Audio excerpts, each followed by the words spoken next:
আচ্ছা বলো তো, ছোটোবেলার স্মৃতিগুলো কেমনভাবে মনে পড়ে? আর মনে হয় না আবার সেই ছোটোবেলায় যদি ফিরে যেতে পারতাম, তাহলে নিজের ভুলভ্রান্তিগুলো আবার সেগুলোকে রেকটিফাই করে জীবনটাকে নতুন করে শুরু করতে পারতাম। আর তাতে কোনো ভুলভ্রান্তি থাকতো না, কোনো সমস্যা থাকতো না। এটা আমার মতামত, আমার মনে হয়। কারণ জীবনটা থেকে আমি ভালো কিছু পাইইনি আজ পর্যন্ত, শুধু খারাপটাই পেয়েছি। হ্যাঁ, ভালো ভগবান একটা দিয়েছে, আমার সন্তান। গত জন্মে মনে হয় কোনো ভালো কিছু পুণ্য করেছিলাম, যে যার কারণে আমার বাবা না আমার কাছে এসেছে। বাচ্চা কাচ্চা তো সকলেই ভালো হয়, সকলের বাবা মার কাছে তার সন্তান ভালো হয়, কিন্তু আমার বাবান অন্য রকম। আমার বাবানের ধরন অন্য রকম। আমার বাবা ভীষণ সাপোর্টিভ, আর আমার বাবানের কোনো তুলনা হয় না। এটা আমি 100 বার না, মানে 1000 বার সব সময় আমি বলতে থাকি। আমার বাবান আমার সন্তানটি সম্পূর্ণ আলাদা। খুব খুব পুণ্য করে এরকম ধরনের একটা সন্তান পাওয়া যায়। একজন ভালো বাবা মা, ভালো প্যারেন্টিংয়ের যে সুখ, তা তো অমায়িক। তারপরে স্বামী সুখ থাকে, তারপরে সন্তান সুখ থাকে। তো আমি বাকি দুজন কী সুখের কথা আমি আর প্রকাশ করলাম না, কিন্তু সন্তান সুখটা ভগবান আমাকে দিয়েছে। কারণ বুঝতেই পেরেছে ভগবান যে একে এত নিংড়ালে এ হয়তো মরেই যাবে, তাই সন্তান সুখটা আমাকে দিয়েছে ভগবান। তো যাই হোক, অনেকখানি মন ভার করা কথা বলে ফেললাম ভিডিওর শুরুতে। তো আজকে হলো 15 জুন। আজকে সকালবেলা দারুণ একটা খাবার খেয়েছি। আলু কাবলি বলা যাবে না, একটু ছোলা, একটা আলু, একটা শসা, টমেটো, সরি শসা দিইনি, টমেটো, এই সব কিছুকে মেখে একটুখানি লেবুর রস দিয়ে আর একটু ভাজা মশলা দিয়ে মাখিয়ে খেয়েছি। সেই মনে হচ্ছিল যেন সেই স্কুলে আলু কাবলি যেমন খেতাম, এক একজনকে বলতাম তুই গামলা আনবি, তুই চামচ আনবি, তুই নুন আনবি, তুই মশলা, তেঁতুল, মানে এক একজন একটা ভাগ করা থাকতো। আর আলুটা কম্পালসারি সবাইকেই আনতে হবে। আর সেই স্কুলের টিফিনে বসে সব কাটাকুটি করে ওখানে আলু কাবলি বানিয়ে খাওয়া, ও সেই দিনগুলো আর কি বলবো। ফিরে তো আর আসবে না। হয়তো আবার জামা কাপড় বদলানোর মতন যখন এই জীবনটাকেও বদলাবো, তখন আবার ফিরে আসবে। কিন্তু তো এই সকালবেলা খেয়েছি, আর দুপুরবেলা নিয়ে বসেছি অনেক রান্না। তো কী কী রান্না করছি দেখো করে বলি। প্রথমে আজকে নিয়ে এসেছে মাটন। বাবান খুব মাটন খেতে ইচ্ছা করছিল, তো ও মাটন নিয়ে এসছে।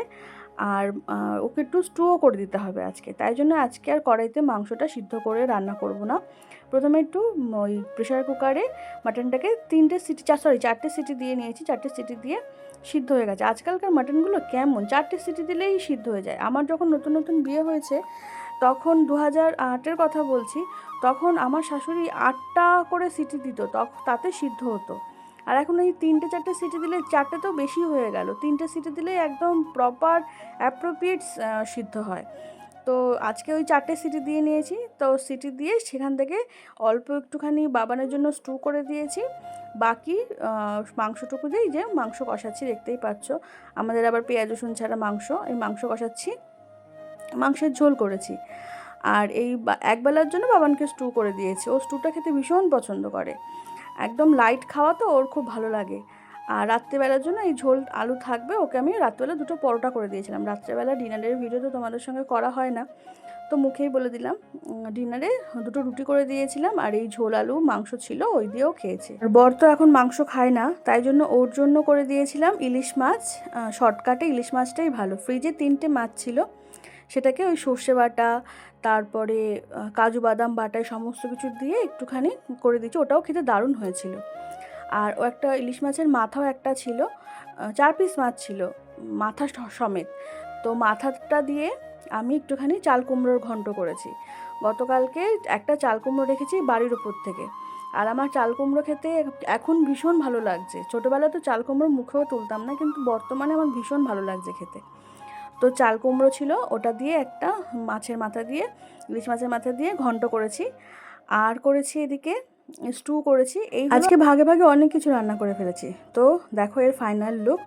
এই হচ্ছে ইলিশ মাছের মাথা দিয়ে লাউ ঘন্ট, আর এই দিকে হচ্ছে মাটন, আর তারপর হচ্ছে এদিকে স্টু করেছি, আর এই যে বরের ইলিশ মাছ, আর এদিকে ধোয়া ওঠা গরম ভাত রয়েছে।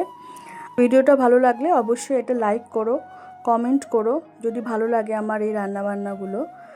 আর আমার পেজ থেকে যদি দেখে থাকো সিম্পল সুস্মিতা, তাহলে পেজটাকে অবশ্যই ফলো করো। আর আমার ইউটিউব চ্যানেল এখান থেকে যদি দেখে থাকো তাহলে অবশ্যই চ্যানেলটা সাবস্ক্রাইব করো, আর চ্যানেলের পাশে থাকা বেল আইকনটি অবশ্যই প্রেস করে রাখবে, কারণ আমি যখনই কোনো ভিডিও আপলোড করবো সেটা যেন সবার আগে তোমাদের কাছে পৌঁছে যায়। তো চলো আজকের মতন এইটুকুই, দেখা হচ্ছে পরে অন্য একটা নতুন ভিডিওর সাথে। ততক্ষণ পর্যন্ত ভালো থাকবেন, সুস্থ থাকবেন, আর সকলকে ভালো রাখবেন। আর অবশ্যই আমার পাশে থাকবেন, ভিডিওগুলো লাইক করবেন, কমেন্ট করবেন। মাটনের কালারটা কেমন এসেছে বলুন তো? দুর্দান্ত না? আমার বাবান রাত্রেবেলা খাচ্ছে আর বলছে, মা মাটনটা না অ্যাডিক্টেডের মতন খেতে হয়েছে, যতই খাচ্ছি ততই যেন আরও খেতে ইচ্ছা করছে, এই বলছে। তো যাই হোক, আজকের মতন এইটুকুই, দেখা হচ্ছে পরে অন্য কোনো ভিডিওর সাথে। বাই।